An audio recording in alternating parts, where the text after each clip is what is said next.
আসসালামু আলাইকুম বন্ধুরা, সবাইকে সিস্টাস কিচেনে স্বাগতম। আবার একটি নতুন রেসিপি নিয়ে আপনাদের মাঝে চলে এসেছি।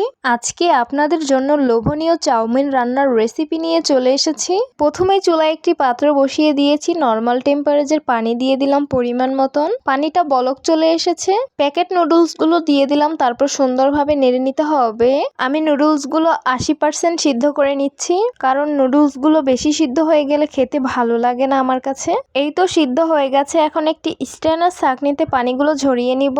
চুলায় আবার একটি পাত্র বসিয়ে দিয়েছি, রেগুলার রান্নার তেল দিয়ে দিলাম, কুচি করে রাখা পেঁয়াজগুলো দিয়ে সুন্দরভাবে নেড়ে নিচ্ছি। পেঁয়াজগুলো হালকা পরিমাণ ভেজে নিয়েছি। গুঁড়া চিংড়ি মাছ সুন্দরভাবে ধুয়ে নিয়েছি, সেগুলো এখন দিয়ে হালকা একটু ভেজে নিব।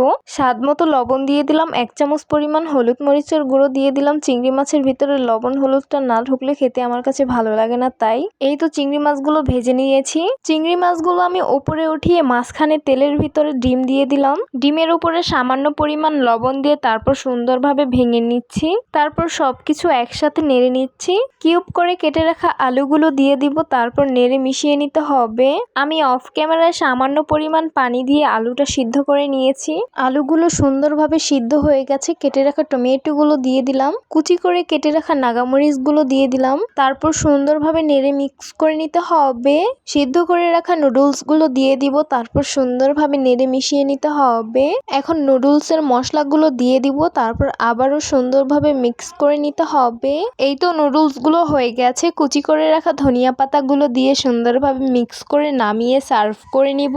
এই তো সার্ভ করে নিলাম চাউমিন রান্না। দেখতে অনেক বেশি লোভনীয় লাগছে আর খেতে কিন্তু ভীষণ মজা লেগেছে। তো কারা কারা চাউমিন খেতে পছন্দ করো তারা অবশ্যই কমেন্ট করে জানাবে, আর যারা খাও না তারাও জানাবে।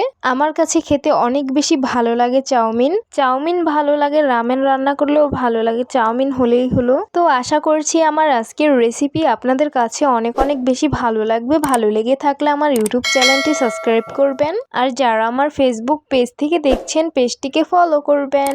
সবাই অনেক বেশি ভালো থাকবেন, সুস্থ থাকবেন, আর সিস্টাস কিচেনের সাথেই থাকবেন। আবারও কথা হবে কোনো নতুন ভিডিওতে। তাহলে আজকে এই পর্যন্তই। আল্লাহ হাফিজ।